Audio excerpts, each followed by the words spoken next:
ওকে, আমরা হচ্ছে আমাদের 8 নাম্বার অঙ্কটা করব অ্যাজ ইউজুয়াল, আগের মতনই, কোনো চেঞ্জেস নাই, কোনো কিছু নাই, জাস্ট আমরা সূত্র বসাবো, মান করে ফেলবো। হ্যাঁ, আচ্ছা, ফার্স্ট একটু পড়ে নিই। অ্যান ইনভেস্টর বাইস 10,000 শেয়ার্স, 10,000 শেয়ার ক্রয় করছে অফ স্কোয়ার কোম্পানি অ্যাট টাকা 20, মানে 20 টাকা করে 10,000 শেয়ার ক্রয় করছে। আচ্ছা, ফ্রম এ ব্যাংকার একজন, ফ্রম এ ব্রোকার, একজন ব্রোকারের কাছ থেকে, হোয়ার হি হ্যাজ পুট আপ টাকা 1 লাখ, 1 লক্ষ টাকা টু ইনিশিয়েট দ্য ট্রানজাকশন, মানে ইনিশিয়াল যে লেনদেনের পরিমাণ, মানে টাকা, হ্যাঁ, ইনিশিয়াল যে টাকাটা, মানে ওই যে আমরা অ্যামাউন্ট অফ ট্রানজাকশন থেকে লোনটা বাদ দেওয়ার পর আমরা যে মানটা পাই সেটা আমাদের এখানে বলে দিছে ওরা। হ্যাঁ, ওই বিয়োগ ফলটা বলে দিছে। ওকে, তার মানে লোনের পরিমাণটা বলে নাই, লোনের পরিমাণটা আমাদের নিজেদের বের করে নিতে হবে। Okay, you are required to compute, আমাদেরকে ইনিশিয়াল মার্জিন বের করতে বলতেছে। তারপরে বলতেছে if the price drops to taka, মানে যদি মূল্যটা কমে 18 টাকা হয়ে যায়, and the maintenance margin is 30%, does the investor satisfy a margin call, মানে বিনিয়োগকারীকে স্যাটিসফাইং যে কলটা হয়, সেই কলটা করবে কি না এটা আমাদের জানতে চাচ্ছে। ওকে, তিনি বলতেছে what is the cash amount require to equalise, আমাদের ক্যাশ পরিমাণটা কি হবে, মানে সমান করতে the investors equity at a market price of টাকা 13, মানে আমাদের যদি বাজার মূল্য, শেয়ারের বাজার মূল্য 13 টাকা হয়, সেই 13 টাকা ধরে আমরা যদি কাজ করি তাহলে আর কি পরিমাণ টাকা আমাদের যোগ করতে হবে বিনিয়োগকারীর টাকার সাথে বাজার মূল্য, মানে ওই শেয়ারগুলোর বাজার মূল্যকে এক করার জন্য, এটা আমাদেরকে বলতেছে, মানে সমান করার জন্য। মানে একটা জিনিসের বিক্রয় মূল্য যদি 10 টাকা হয় তাহলে টোটাল কত টাকা আমাদের লাগবে যাতে আমি 10 টাকা গুছাইতে পারি, ইকুয়াল করতে পারি। হ্যাঁ, এটা আর কি আমাদের বলতেছে। ওকে, তো এরপর আমাদের আরও বলতেছে prepare and show the balance sheet. Okay, আমরা ব্যালেন্স শিট তৈরি করব of the investors equity margin account after the cash deposit করার পর আমরা একটা ব্যালেন্স শিট তৈরি করব। তার মানে আমাদের এই 4 নাম্বারটা 3 নাম্বারের সাথে কানেক্টেড, ঠিক আছে? তার মানে 3 নাম্বার এবং 4 নাম্বার প্রায় একসাথে আমাদের করতে হবে, মানে 3-এর মানটা 4-এ নিয়ে কাজ করতে হবে, আর 1 আর 2 আলাদা আলাদা করতে হবে। ওকে, তো এটা কিন্তু পুরোপুরি আমাদের 4 নাম্বার যে অঙ্কটা ছিল সেই 4 নাম্বার অঙ্কের মতো। হ্যাঁ, সো আমরা করে নিচ্ছি, বেশি একটা আলোচনা করবো না, আমি জাস্ট মানগুলো বসায় কাজ করে যাব যাতে আপনারা বুঝতে পারেন। ওকে, সো ইনিশিয়াল মার্জিন আমি একদম শর্ট ফর্মে করব। এটা হচ্ছে যেহেতু আমাদের ইনিশিয়াল অ্যামাউন্টটা দিয়ে দিছে, তো আমি এটা না করে আমি একবারে করে দিই। হ্যাঁ, amount of transaction minus loan divided amount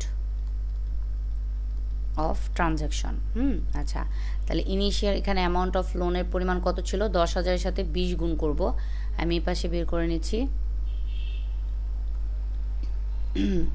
ট্রানজ্যাকশনের মান 10,000 গুণ 20, আমাদের আসতেছে 10,000 গুণ 20, আমাদের আসতেছে 2 লক্ষ টাকা। আচ্ছা, তাহলে এখানে আমাদের আসতেছে 2 লক্ষ মাইনাস লোনের পরিমাণটা যদি আমরা বের করতে চাই, লোন ইকুয়াল আমাদের ট্রানজ্যাকশনের যে মানটা ছিল এখান থেকে ইনিশিয়াল মানটাকে আমরা মাইনাস করব। 2 লক্ষ থেকে আমরা ইনিশিয়াল বিনিয়োগ করছি 1 লক্ষ টাকা। ওকে, 1 লক্ষ টাকা বসায় দিলাম, তাহলে আসতেছে 1 লক্ষ। তাহলে এখানে বসায় দিচ্ছি 1 লক্ষ। ওকে, আর এখানে হবে 2 লক্ষ। আচ্ছা, তো এরপরে যদি আমরা কাজটা করতে যাই, এখানে আমাদের আসতেছে 1 লক্ষ ডিভাইডেড 2 লক্ষ।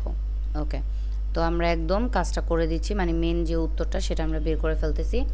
1 লাখ ভাগ 2 লাখ গুণ দিয়ে দিচ্ছি 100 দিয়ে, আমাদের আসতেছে 50%। বসায় দিলাম এখানে 50%। ওকে, তো এরপর আছে 2 নাম্বার 18 টাকা হয়ে গেছে মেনটেন্স। আচ্ছা, আমাদের মার্জিন কল লাগবে কিনা। আচ্ছা, তো এখানে অ্যাকচুয়াল মার্জিনটা বের করতে হবে, সিভিএস মাইনাস হচ্ছে লোন সিভিএস। আচ্ছা, তো সিভিএসের মানটা আমরা বের করব, এখানে না করে আমি এখানে করে ফেলতেছি, এই পাশে সাইডে ওয়ার্কিং করে দিই। সিভিএস ইকুয়াল সিভিএসের পরিমাণটা আমাদের 10,000 শেয়ার ছিল এবং এগুলোর মূল্য ছিল হচ্ছে কত টাকা বলছে ওরা, যে 18 টাকা হয়ে গেছে, আগে 20 টাকা ছিল এখন 18 টাকা হয়ে গেছে। তাহলে 18 গুণ 10,000 গুণ 18, আমাদের আসতে 1,80,000 টাকা। ওকে, তাহলে বসাই দিলাম। তাহলে 1,80,000, লোনের মান হচ্ছে 1 লক্ষ আর 1,80,000। ওকে, তাহলে এখানে আমাদের আস্তে আস্তে উপরে 80,000 ভাগ হচ্ছে 1 লক্ষ গুণ 100, আমাদের আস্তে আস্তে 80%। এই বসাই দিলাম 80%। আচ্ছা, তো 2 নাম্বার, 1 নাম্বার 2 নাম্বার হয়ে গেল। আচ্ছা, 2 নাম্বারের জন্য আমাদের একটা কি বলে, আমাদের একটা কথা বলতে হবে, মানে একটা কমেন্ট দিতে হবে। কমেন্টটা হচ্ছে এরকম,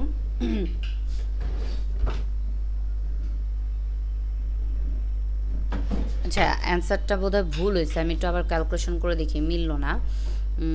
ভাগ হচ্ছে 1,80,000। আচ্ছা ওয়েট, আমি আবার একটু করে দিই। ও সরি, 80,000 হবে, আমি 20,000 দিয়ে ভাগ করতেছি। আচ্ছা ওয়েট, 80,000কে ভাগ করবো হচ্ছে 1,80,000 দিয়ে। হ্যাঁ হ্যাঁ হ্যাঁ, এই যে মিলছে। আমি বারবার 20,000 তুলতেছিলাম। হ্যাঁ, আচ্ছা 44.44%। ওকে, তো এবার আমরা লিখব যে মানে আগে যে কথাটা লিখছি সেটাই, যে নো দ্য ইনভেস্টর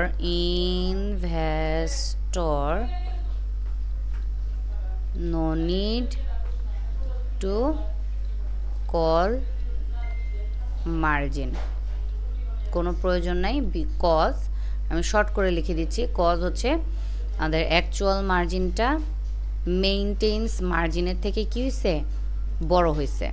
ঠিক আছে, সো আমাদের এটার কি কোনো প্রয়োজন নেই, মার্জিন কলের কোনো প্রয়োজন নেই। ওকে, 3 নাম্বার 2 নাম্বার হয়ে গেল। 3 নাম্বার আমাদের কাছে বলতেছে ক্যাশের পরিমাণ বের করতে। হ্যাঁ, যদি আমাদের বাজার মূল্যটা কত হয়ে যায়, 13 টাকা হয়ে যায়, তাহলে আমাদের আবার অ্যাকচুয়াল একটা মার্জিন বের করতে হবে। তাহলে 3 number actual margin CVS minus loan CVS। আচ্ছা, তো CVS ইকুয়াল 10,000, এখানে আমাদের মূল্যটা কমে কত হয়ে গেছে, 13 টাকা। তাহলে 13 টাকা বসাই দিলাম, গুণ দিয়ে 13 টাকা, 1,30,000 টাকা। ওকে, তাহলে এটা বসাই দিতেছি, হয়ে গেল। তো 1,30,000 মাইনাস 1 লক্ষ ডিভাইডেড হচ্ছে 1,30,000। আচ্ছা, তো এবার যদি আমরা কাজটা করি, 30,000 ভাগ হচ্ছে 1,30,000 গুণ হচ্ছে 100, আমাদের আস্তে আস্তে 23.076। তো 7-এর জায়গায় আমরা 8 বসাই দেবো, তাহলে 0.8%। ওকে, তো এখন আমরা যেটা করব, আমাদের অ্যামাউন্ট অফ মার্জিন কল সেটা আমরা বের করব। অ্যামাউন্ট অফ মার্জিন কল, এটা আমরা বের করব। আচ্ছা, তো এটা বের করতে গেলে আমাদের, আচ্ছা এটা বের করার জন্য আমাদের যেটা করতে হবে, দেখেন অ্যামাউন্ট অফ মার্জিন কলের সূত্রটা হচ্ছে MM% ইকুয়াল, মানে মেইনটেন্স মার্জিন পার্সেন্টেজের যে মানটা আছে ওইটাকে বসাবো, এবং এখানে CVS মাইনাস হচ্ছে লোন প্লাস করব হচ্ছে ক্যাশ টাকা, আর নিচে হবে CVS প্লাস ক্যাশ। আচ্ছা, তো ক্যাশের মান তো আমরা জানি না, ক্যাশটাই আমরা বের করব। CVS মানে হচ্ছে কারেন্ট ভ্যালু অফ স্টক বা সিকিউরিটি। আচ্ছা, তো এবার মেইনটেন্স মার্জিন কত ছিল, দেখেন যেহেতু আমি বলছি 3 নাম্বার এবং 4 নাম্বার কানেক্টেড, 3 নাম্বারে আমাদের কোনো মেইনটেন্স কস্ট দেওয়া নেই। তো পুরো প্রশ্নটার মধ্যে আমাদের কোনো মেইনটেন কস্ট আছে কিনা খেয়াল করে দেখেন, এই যে 30%, যেহেতু আর কোনো জায়গায় মেইনটেন কস্ট দেওয়া নাই, আমরা এটা দিয়েই কাজ করব। 0.3, 30%কে যখন আমরা পার্সেন্টেজটা ভাঙাবো 0.3 পাবো, বসাই দিলাম 0.3। CVS কত, এটা আমরা কত নাম্বার করতেছি, 3 নাম্বার করতেছি, তাই না? তো 3 নাম্বার 13 টাকা দিয়ে আমরা যে CVSটা বের করছি সেটাকে আমরা নিব। এই যে 13 টাকা দিয়ে CVS কত, 1,30,000, এটাকে আমরা বসাবো। তাহলে 1,30,000, লোন ছিল হচ্ছে 1 লাখ, হ্যাঁ, আর প্লাস হচ্ছে ক্যাশের মান তো আমরা জানি না, ক্যাশ এভাবে রেখে দিব। তাহলে 1,30,000 প্লাস ক্যাশ। ওকে, তাহলে এবার এখান থেকে 0.3 ইকুয়াল 1,30,000 থেকে 1 লাখ মাইনাস করলে আমাদের আস্তে আস্তে 30,000 প্লাস ক্যাশ, 1,30,000 প্লাস হচ্ছে ক্যাশ। হ্যাঁ, সো এইবার 0.3 ইকুয়াল, এবার আমরা যেটা করব সেটা হচ্ছে এইভাবে গুণ করে দিব, তাহলে 30,000 প্লাস হচ্ছে ক্যাশ ইকুয়াল এইভাবে গুণ করে দিব। তাহলে আচ্ছা আমরা আগে লিখে নিই 0.3 1,30,000 প্লাস ক্যাশ। হ্যাঁ আচ্ছা, তো এবার 30,000 প্লাস ক্যাশ। আচ্ছা, তো এবার 0.3 ইন্টু 1,30,000, আমরা এখানে আমাদের মানটা আসতেছে 39,000 টাকা প্লাস এটার সাথে যখন মানে প্রথমে এটার সাথে এটাকে গুণ করব, এরপর আবার এটার সাথে এটাকে গুণ করব, ঠিক আছে। সো এবার আমরা ক্যাশের সাথে গুণ করলে 0.3 ক্যাশের সাথে তো গুণ করা পসিবল না, তাই এইভাবে আমরা লিখে রাখলাম। আচ্ছা, এরপরে ক্যাশগুলোকে এই পাশে নিব, ক্যাশ এটা প্লাসের ছিল বসালাম, এটাও প্লাসে আছে, মাইনাস হয়ে চলে আসবে। ক্যাশ ইকুয়াল 39,000 টাকা, 30,000 টাকা প্লাস হয়ে আছে, মাইনাস করে নিয়ে আসলাম। আচ্ছা, তো এবার যদি আমরা ক্যালকুলেশনটা করি, এই জায়গায় ক্যাশের সাইডে আমরা মনে মনে একটা 1 ধরে নিব, যে এখানে 1 ক্যাশ আছে। হ্যাঁ, সো 1 ক্যাশ থেকে 0.3 মাইনাস করলে আমাদের 0.7 ক্যাশ বের হয়। সো এইটাকে আমরা লিখে দিব, তাহলে 0.7 ক্যাশ ইকুয়াল 9,000 টাকা। তো এরপর আমরা যেটা করব, সুতরাং না আগে ক্যাশের মানটা আমরা মানে ভাগ করে বসাবো আগে। 9,000 0.7 গুণ আকারে আছে, ভাগ করে নিয়ে আসলাম। ক্যাশ ইকুয়াল 9,000কে ভাগ করে দিব 0.7 দিয়ে, আমাদের আসতেছে 1,2,8,5,7.142 এরকম আছে। তো আমরা দশমিকের পরে 2 সংখ্যা রাখবো, তো 12,857 টাকা আমরা ক্যাশ পাইলাম, ঠিক আছে। সো 12,857 টাকা ক্যাশ পেলাম। দশমিকের পরে যেহেতু 14 আছে, আপনারা চাইলে এটাকে বাদ দিয়ে দিতে পারেন। হ্যাঁ, তাহলে এটা হচ্ছে এই ক্যাশের পরিমাণটা বের করে নিলাম। ওকে, 3 নম্বরে আমাদের যেটা চাইছিল ক্যাশটা বের করতে বলছে, 3 নাম্বারটা হয়ে গেল, ক্যাশ আমরা বের করে নিলাম। 3-এর সাথে 4 কানেক্টেড, তাই না? সো এবার 4-এ ব্যালেন্স শিট চাইছে, আমরা ব্যালেন্স শিটটা তৈরি করব। হ্যাঁ, তো আমরা এখানে লিখে নিচ্ছি 4 number working balance sheet.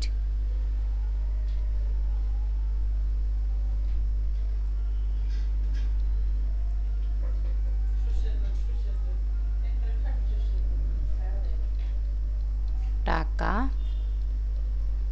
Assets, টাকা, লায়াবিলিটিস। আচ্ছা, তো ব্যালেন্স শিটের আগেও আমি করে দেখাইছি, তারপর আবার বলে দিতেছি। প্রথমে অ্যাসেটের ঘরে যদি যাই, তাহলে কিভাবে করব? প্রথমে ভ্যালু অফ স্টক নিয়ে নিব, মানে আমরা বাজার মূল্য, মানে বর্তমানে আমাদের যে শেয়ারগুলো আমরা ক্রয় করছিলাম। হ্যাঁ, আচ্ছা আমি এক কাজ করি, প্রথমে আমরা শেয়ারগুলো ক্রয় করছি, তাহলে এইটা শেয়ারগুলো ক্রয় করলাম, শেয়ার ক্যাপিটাল ক্রয় করলাম, কত টাকা দিয়ে ক্রয় করলাম সেটা আমরা একটু বের করবো। হ্যাঁ, তাহলে শেয়ার ক্যাপিটাল কত টাকা দিয়ে ক্রয় করলাম, দেখেন 1,30,000 টাকার শেয়ার ছিল আমাদের কাছে, মানে এই যে CBS current value of stock, বর্তমানে আমাদের বাজার মূল্য কত?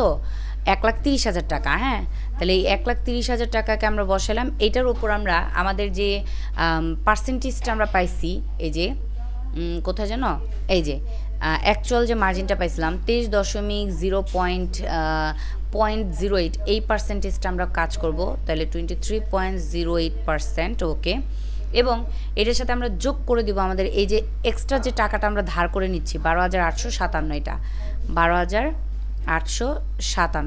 ওকে, সো এবার এটাকে যদি কাজ করি, তাহলে 1,30,000 ইন্টু 23.08% আমাদের আসতেছে 30,004 টাকা। মনে হয় এই 4টাকে আমাদের গন্ডগোল লাগবে। হ্যাঁ, সো যাই হোক, আমরা আগে করি, যদি দেখি গন্ডগোল লাগতেছে এটাকে আমরা শূন্য বানিয়ে দিব, তাহলে 12,857।